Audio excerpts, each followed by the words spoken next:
Anda akan mengikuti Risalah Ramadan RRI Bandung, gerbang menuju rahmat Allah yang penuh berkah dunia akhirat. Assalamualaikum warahmatullahi wabarakatuh. Waalaikumsalam warahmatullahi wabarakatuh. Alhamdulillah wa syukru ala ni'amillah amma ba'du. Puji serta syukur kita panjatkan kehadirat Allah Subhanahu wa taala. Pagi hari ini pendengar, Anda bisa jumpa kembali di Risalah Ramadan RRI Bandung. Tentu narasumber pada saat ini insya Allah menemani makan sahur Anda, Pak Ustadz Denny Sopian SS, yang akan membawakan tema ibadah hati tidak kalah penting dengan ibadah fisik. Sekali lagi, ibadah hati tidak kalah penting dengan ibadah fisik. Tentu Anda bisa mendengarkan kami di programa 1 FM 97,6 MHz dan programa 4 AM 540 kHz. Anda bisa melihat langsung di live YouTube RRI Bandung pada kesempatan ini, dan kami akan bersama Anda hingga jelang pukul 4 waktu Indonesia Barat. Baik pendengar, langsung kita sapa narasumber Ustadz Denny Sopian. Assalamualaikum Ustadz. Waalaikumsalam warahmatullahi wabarakatuh. Kabar baik? Alhamdulillah. Sudah sahur kah? Alhamdulillah. Alhamdulillah. Iya. Baik, tema kita luar biasa ya, yang akan dibahas ibadah hati tidak kalah penting dengan ibadah fisik. Seperti apa Pak Ustadz? Silakan. Bismillahirrahmanirrahim. Assalamualaikum warahmatullahi wabarakatuh. Assalamualaikum warahmatullahi. Alhamdulillahirabbil alamin wa bihi nasta'inu ala umuri dunya waddin wassalatu wassalamu ala asrofil anbiya'i wal mursalin wa ala alihi wa sahbihi ajma'in, amma ba'du. Syukur alhamdulillah di pagi hari yang agak sedikit dingin ini kita masih diberikan kesempatan oleh Allah Subhanahu wa taala untuk bisa memandu dalam acara Risalah Ramadan bersama RRI Bandung. Puji dan syukur mari kita panjatkan kehadirat Allah Subhanahu wa taala yang tak pernah berhenti memberikan limpahan rezeki dan nikmat kepada kita kapanpun dimanapun, terlebih pada bulan yang penuh berkah ini. Salawat dan salam senantiasa terlimpah curah kepada junjungan kita Nabi besar Muhammad sallallahu alaihi wasallam, kepada keluarga, segenap sahabat, para tabi'in, para tabi'ut tabi'in, dan mudah-mudahan sampai pula kepada kita selaku umatnya yang selalu senantiasa mendambakan syafaatul ummah nanti di yaumil qiyamah. Pemirsa yang dirahmati oleh Allah Subhanahu wa taala, sebagaimana tema yang tadi disampaikan bahwasanya pada kesempatan ini akan mengusung tema ibadah hati tidak kalah penting dengan ibadah fisik. Berbicara masalah ibadah, tentu saja kita sebelumnya kembali pada masalah syukur atas berbagai macam nikmat. Nikmat yang Allah berikan kepada kita mesti kita disyukuri. Caranya gimana? Dalam sebuah keterangan, kulun ni'mah la tuqarribu ilallah fahiya baliyatun. Setiap pertambahan nikmat yang tidak semakin membuat kita dekat kepada Allah Subhanahu wa taala, maka itu adalah sia-sia. Sekali lagi, kulun ni'mah la tuqarribu ilallah fahiya baliyatun. Setiap pertambahan nikmat tetapi tidak semakin dekat kita kepada Allah Subhanahu wa taala, ingat itu bukan nikmat, tapi itu adalah musibah. Bahkan ada lagi yang lebih yang lebih tragis lagi, disebut dengan istilah istidraj. Jadi istidraj itu adalah apabila engkau melihat Allah memberikan rezeki kepada seseorang, tapi orang itu semakin kentara kemaksiatannya, semakin menjadi kedolimannya, dan semakin dari hari ke hari semakin jauh dari Allah Subhanahu wa taala, tapi terus dia diberikan nikmat oleh Allah Subhanahu wa taala. Fa'lam annahu istidraj. Ketahuilah bahwa itu adalah istidraj dari Allah Subhanahu wa taala. Lamun cek bahasa Sunda istidraj teh panyungkun ti Allah Subhanahu wa taala. Hadirin rahimakumullah.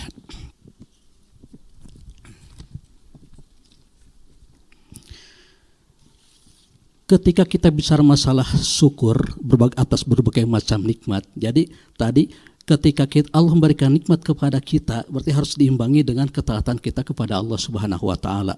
Seumpama Allah memberikan nikmat kepada kita 1 jengkal, berarti ketaatan kita kepada harus bertambah 1 jengkal. Demikian pula ketika memberikan rezeki 1 langkah atau 1 meter, maka kita juga harus mengimbangi dengan semakin menambah ketaatan kepada Allah Subhanahu wa taala. Jadi semakin banyak nikmat yang diberikan kepada kita, akan semakin banyak syukur kita kepada Allah Subhanahu wa taala. Lantas bagaimana kata Allah Subhanahu wa taala, la in syakartum la azidannakum wa la in kafartum inna adzabi lasadid. Kalau seandainya kalian pandai mensyukur akan nikmatku, la azidannakum. Di sini kita garis bawahi, la azidannakum ada 2 kata taukid, itu lam dan nun tasdid. Itu taukid itu artinya adalah penguat, la azidannakum, pasti aku akan tambahkan. Itu bagi orang yang pandai mensyukuri nikmat. Berbicara masalah syukur itu ada 3 tingkatan, ada 3 cara. Satu, ada syukur bil qalbi, kemudian syukur bil lisan, dan juga syukur bil jawari, bil arkan. Gimana caranya syukur dengan hati? Kita merasa bahagia, merasa senang atas pemberian dari Allah Subhanahu wa taala. Kemudian syukur dengan lisan, banyak-banyak menyebut pemberi nikmat, yaitu Allah Subhanahu wa taala, dengan cara kita banyak mengucapkan alhamdulillahirabbil alamin. Dan dengan anggota badan tentu saja kita harus melaksanakan semua apa yang diperintahkan oleh Allah dan menjauhi semua apa yang dilarang oleh Allah Subhanahu wa taala. Berbicara masalah syukur berkaitan erat dan ketaatan dalam artian ibadah. Nah, sekarang kita apa sih yang dinamakan dengan ibadah itu? Kan selamanya kita puasa ibadah, sholat ibadah, ngaji Quran ibadah, semua ibadah itu. Kemudian apa sih ibadah itu? Definisi daripada ibadah itu apa? Dalam salah satu kitab dinyatakan bahwasanya al-ibadatu hiya ismun jami'un lima yuhibbuhullahu wa yardoh minal aqwali wal af'ali zahiran wa batinan. Jadi yang dikatakan, yang disebutkan ibadah itu adalah setiap hal yang menyebabkan Allah suka pada hal itu dan Allah ridho terhadap hal itu dinamakan ibadah. Baik ucapan atau tingkah laku, tindakan, baik yang dohir dan juga yang batin. Nah, sesuai dengan tema kita hari ini itu kan bahwa malam hari ini, pagi hari ini, bahwa temanya adalah ibadah batin, ibadah hati tak kalah penting dengan ibadah fisik. Hadirin rahimakumullah, berbicara masalah ibadah, tentunya saja ada 2 hal yang harus kita perhatikan. Pertama, tata cara pelaksanaannya. Yang kedua, bagaimana kita menata hati agar ibadah kita senantiasa sesuai dengan apa yang diharapkan oleh Allah Subhanahu wa taala. Bahkan kita semua tidak akan tahu tentang jaminan diterimanya amal ibadah kita. Kita sampai saat ini mungkin udah ratusan rakaat, ribuan rakaat sholat yang kita tunaikan. Tapi kita yakinkah sholat yang mana yang benar-benar pasti diterima oleh Allah Subhanahu wa taala? Tidak ada jaminan. Ramadan, kita sekarang mungkin Ramadan udah ada yang ke berapa? Ada yang ke 20 kali, ke 30 kali. Tapi yakinkah Ramadan yang manakah yang benar-benar diterima oleh Allah Subhanahu wa taala? Kita tidak tahu. Jadi untuk masalah rekening amal ibadah ini tidak ada satupun yang terkecuali hanya Allah Subhanahu wa taala. Oleh karena itu, kata Sayyidina Ali bahwasanya kunu liqabulil amali asaddu ihtimaman min amalin min jinsihi. Jadi memperhatikan kualitas ibadah itu jauh lebih penting ketimbang kita menumpuk-numpuk ibadah itu sendiri. Misalkan kita ibadah sholat misalkan sampai 100 maka 1000 rakaat, tapi tanpa ilmu, tidak tahu ilmunya, maka itu sia-sia. Makanya al ilmu qoblal qauli wal amali. Ilmu itu dikedepankan sebelum ucapan dan tindakan. Makanya ilmu yang paling utama. Gitu. Makanya bahkan dalam sebuah hadis bahasanya orang yang bertafakur sesaat itu lebih baik ketimbang orang yang beribadah selama 70 tahun itu kan itu. Kenapa? Dia dengan ilmunya. Dan mungkin juga kita sudah sering mendengar tentang kisah setan yang hendak masuk masjid, kemudian ketika dilihat di dalam ada orang yang sedang tidur, kemudian setan balik lagi. Kemudian di satu sisi setan melihat di masjid ada orang yang sedang sholat, kemudian setan pun bisa leluasa menggodanya. Kemudian ada seorang yang arif bijaksana mengetahui hal itu. Kemudian setan ketika keluar dari masjid itu kemudian dicegat, wahai setan, kenapa engkau batal masuk ke masjid, padahal masjid cuma ada orang yang sedang tidur, sementara engkau dengan leluasanya masuk ke masjid yang mana di situ ada orang yang sedang melaksanakan sholat. Kata setan, orang yang sedang tidur itu adalah orang yang berilmu, sementara orang yang sholat itu adalah orang yang bodoh. Jadi orang yang berilmu itu tidurnya saja menjadi ibadah, tidurnya saja membuat setan takut. Sementara orang bodoh jangankan tidurnya, ibadahnya saja jadi pengundang setan itu kan itu. Makanya yang paling penting kita renungi adalah al-ilmu qoblal qawli wal amal. Ilmu dikedepankan sebelum ucapan dan tindakan. Nah, kembali lagi pada tadi apa yang disampaikan oleh Sayyidina Ali, kunu liqabulil amali asaddu min ihtimamin min amalin min jinsi. Memperhatikan kualitas ibadah kita itu jauh lebih penting ketimbang menumpuk-numpuk ibadah itu sendiri. Nah, sekarang coba kita introspeksi pada diri kita. Mungkin kita sholat setiap hari, setiap waktu kita melaksanakan sholat. Apakah sholat kita itu sudah sesuai dengan tuntunan apa yang disampaikan oleh baginda Rasulullah SAW, atau sholat hanya sebatas penggugur kewajiban gitu? Karena apabila kita lihat daripada definisi sholat itu sendiri, inna sholata tanha anil fahsa wal munkar, bahwa sholat itu adalah mencegah dari perbuatan keji dan munkar. Sekarang coba lihat, kita perhatikan di tengah-tengah masyarakat kita. Mungkin kita juga bisa melihat ke arah pemerintahan, para pejabat-pejabat kita. Mereka orang Muslim, mereka orang Islam, mereka melaksanakan sholat, tapi kenapa korupsi terus meceh, terus tanpa terkendali itu kan itu. Kemudian kejahatan-kejahatan padahal itu adalah orang Islam, padahal dia itu sholat. Nah, ini harus digarisbawahi sholatnya seperti apa? Karena sholat itu hakikatnya adalah inna sholata tanha anil fahsai wal munkar. Sholat itu adalah STMJ. Nah itu sholat terus maksiat jalan terus. Itu dari sholat. Nah, sekarang sholat yang kita lakukan itu apakah cuma fisiknya saja? Apakah cuma lisan saja? Apakah hatinya juga diikut sertakan? Enggak. Sementara sholat yang akan diterima itu adalah sholat yang dibarengi dengan menghadirkan hati, dalam artian khusyuk. Indikator daripada khusyuk adalah setidaknya kita paham apa yang kita baca gitu. Karena kan ada orang yang termasuk kita juga gitu kan, terkadang itu ketika mulutnya, lisannya baca Fatihah tapi hatinya kemana, jalan-jalan gitu kan. Bahkan ketika siang-siang juga ketahuan ketika lagi sholat, berarti sholat kita istilah malawung gitu kan, tidak khusyuk. Iya. Gitu. Baik, tertarik sekali dan memang luar biasa Pak Ustadz tema bahasannya. Namun kita harus rehat sejenak. Setelah pesan-pesan berikut ini kita akan lanjutkan kembali. Ramadan Berkah bersama RRI Bandung.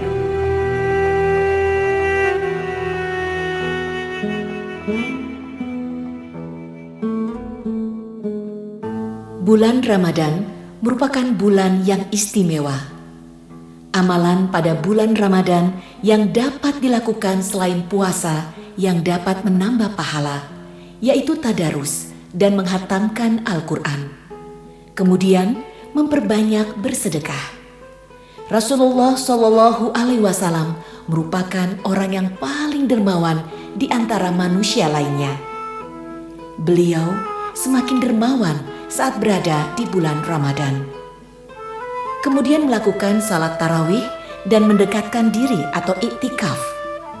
Pada sebuah hadis disebutkan bahwa dari Ibnu Umar radhiyallahu an diriwayatkan bahwa ia berkata, Rasulullah SAW selalu beriktikaf pada 10 hari yang penghabisan di bulan Ramadan. Hadis riwayat Al-Bukhari dan Muslim. Kemudian amalan lainnya yaitu melakukan zikir dan sholat 5 waktu serta berdakwah, kemudian bertaubat serta membayar zakat. Amalan bulan Ramadan yang terakhir adalah melakukan ibadah umrah. berangkat umroh pada bulan Ramadan nilainya setara dengan haji bersama Rasulullah Shallallahu Alaihi Wasallam. Audiolibrary.rri.co.id.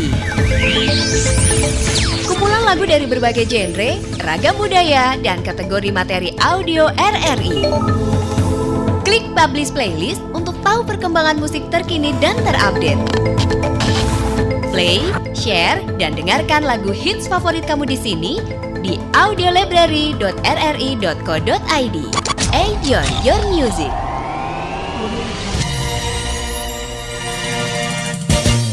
Anda tengah mengikuti Risalah Ramadan RRI Bandung, gerbang menuju rahmat Allah yang penuh berkah dunia akhirat. Alhamdulillah pendengar RRI Bandung dimanapun Anda berada masih bersama kami di Risalah Ramadan RRI Bandung. Pagi hari ini luar biasa kami masih membahas dengan topik ibadah hati tidak kalah penting dengan ibadah fisik bersama Ustadz Denny Sofian SS. Dan tadi disampaikan luar biasa, setiap nikmat tidak dipakai ibadah kepada Allah itu bukan nikmat, tapi musibah. Subhanallah.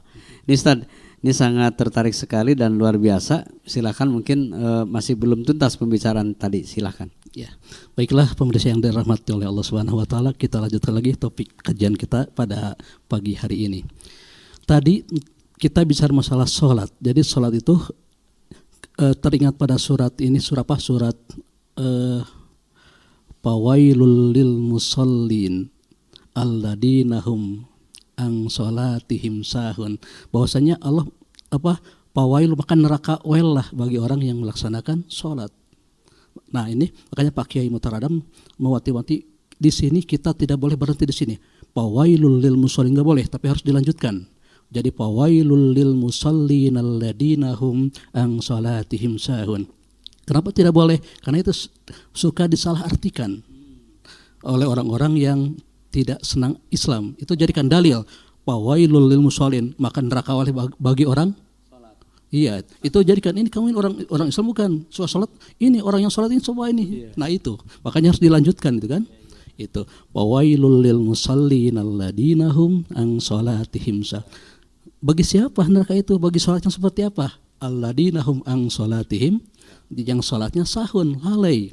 Lalai itu mungkin apa? Hatinya, lisannya bicara, membaca surat-surat, membaca doa, tapi hatinya jalan-jalan kemana itu kan? Itu. Jadi sana unsur hati harus dihadirkan. Kemudian yang kedua, misalkan dalam puasa. Puasa juga adalah termasuk tataran ibadah lahir, itu kan? Tetapi kalau ibadah batin yang tidak diikutsertakan, maka sia-sia ibadah kita itu. Makanya dalam hadis man shoma ramadhana imanan wahtisaban, itu kan ada iman dan ihtisab, hanya mengharap pahala dari Allah Subhanahu wa taala semata, itu ada unsur batin. Kalau tanpa ada itu berarti ibadah kita cuma hanya lapar dan haus saja. Kamin so'imin laisa min siyamihi ilal ju'i wal atasi. Betapa banyak orang yang melakukan saum di bulan Ramadan tetapi tidak mendapat apa-apa kecuali hanya lapar dan haus saja itu. Kemudian contoh yang berikutnya di dalam mengkaji membaca Al-Qur'an. Khairukum man ta'allama al-Qur'an mu'allamahu. Sebaik-baiknya orang adalah yang membaca Al-Qur'an dan mengajarkan kembali. Kemudian dalam sebuah hadis, man qara'a harpan min kitabillah falahu asru amsalihha. La aqulu alif lam mim harpan walakin alifun harpan wa lamun harpan wa mimun harpan. Barang siapa yang membaca satu huruf dari Al-Qur'an maka baginya adalah 10 kebaikan. Aku, kata Ibnu Mas'ud, tidak mengatakan alif lam itu satu huruf, tapi alif satu huruf, lam satu huruf, dan mim satu huruf. Jadi manakala kita baca alif lam mim itu berarti udah 3 huruf, kalikan 10 udah 30 kebaikan. Bayangkan kalau seandainya di bulan yang agung ini kita bisa menghatapkan berkali-kali, luar biasa pahala yang Allah berikan kepada kita. Tapi syaratnya ngajinya yang seperti apa?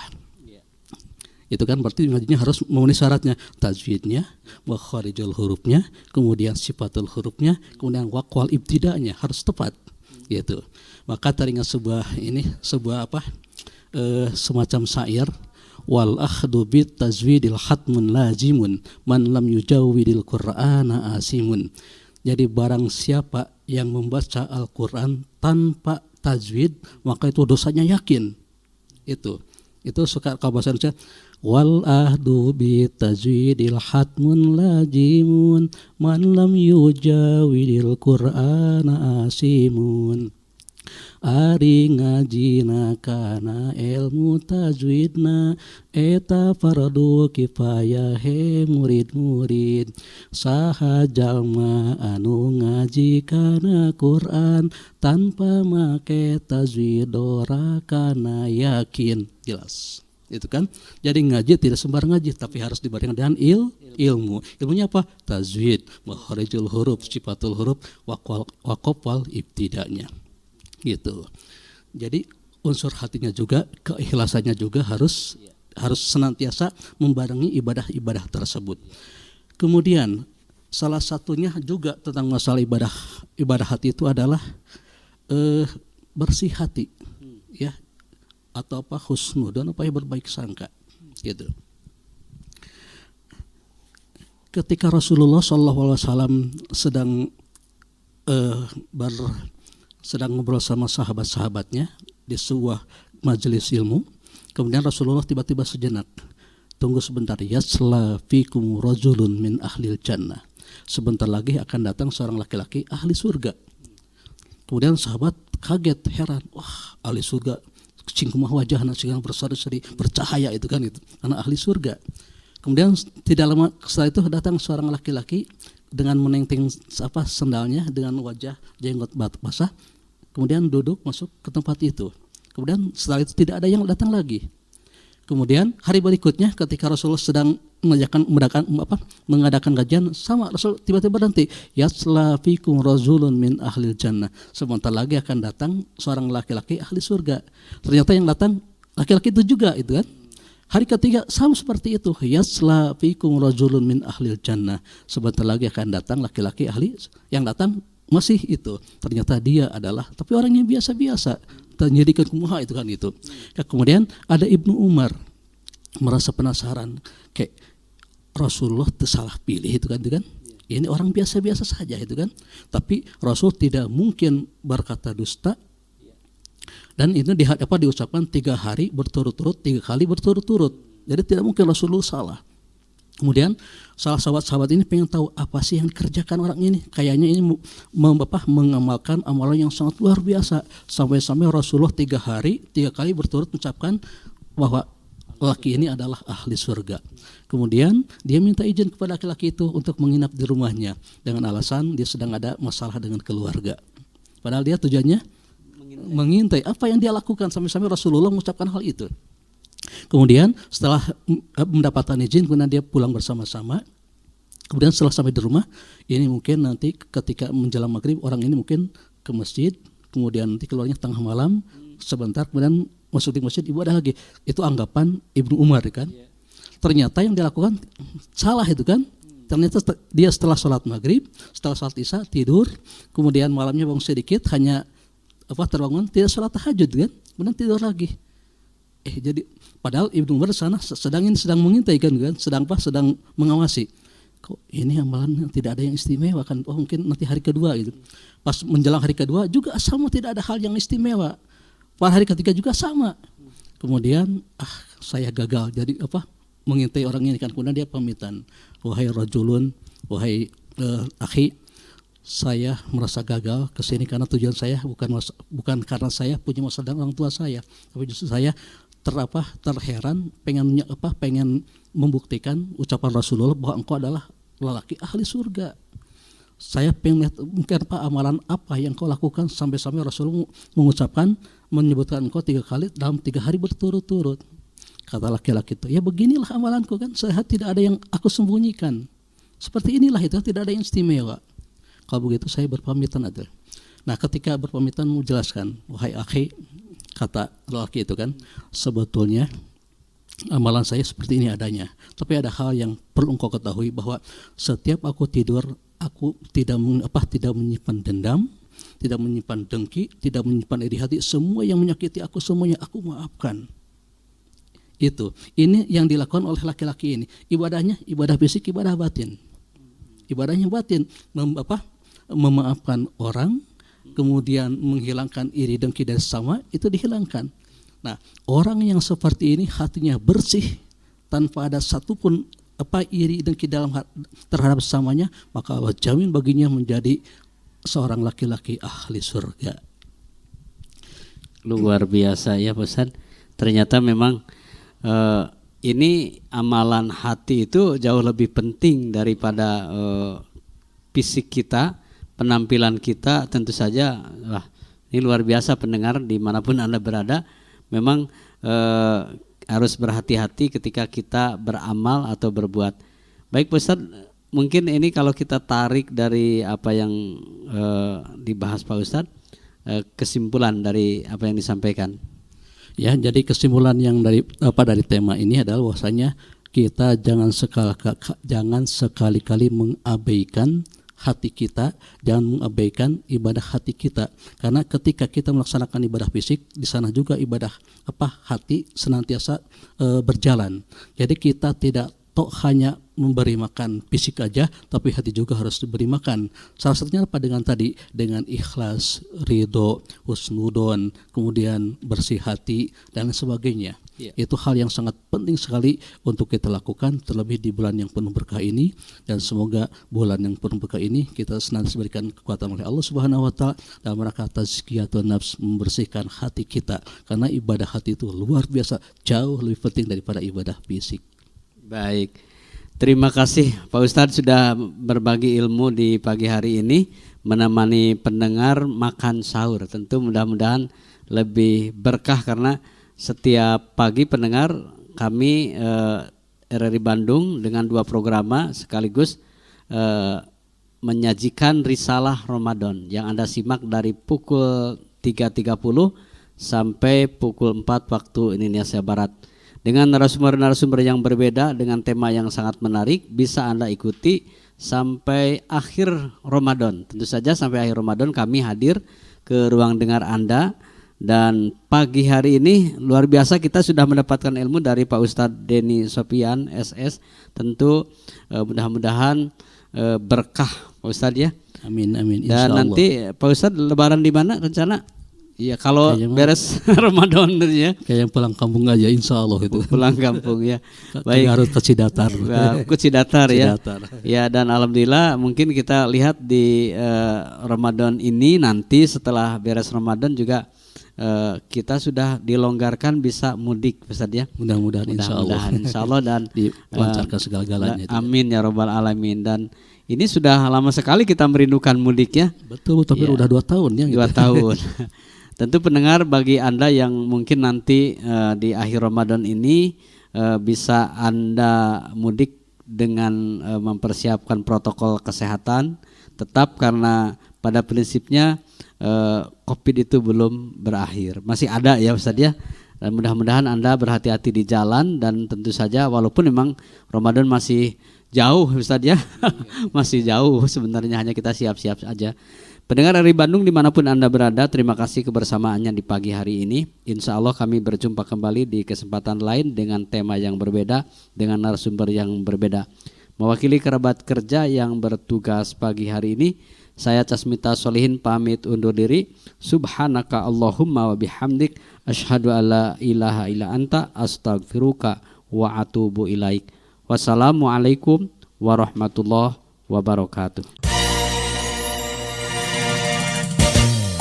Demikian telah Anda ikuti risalah Ramadan RRI Bandung.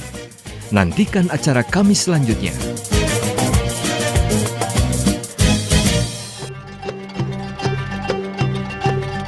Assalamualaikum warahmatullahi wabarakatuh. Saya Nawir, Kepala RRI Bandung, beserta seluruh unsur pimpinan, angkasawan-angkasawati, dan pengurus Dharma Wanita Persatuan RRI Bandung, mengucapkan selamat menunaikan ibadah puasa di bulan Ramadan 1443 Hijriah. Semoga kita diberi kesehatan dan kekuatan. Amin, amin, ya Rabbal Alamin. Bersama RRI Bandung, mari kita tingkatkan iman dan takwa kepada Allah Subhanahu wa Ta'ala. Wassalamualaikum warahmatullahi wabarakatuh.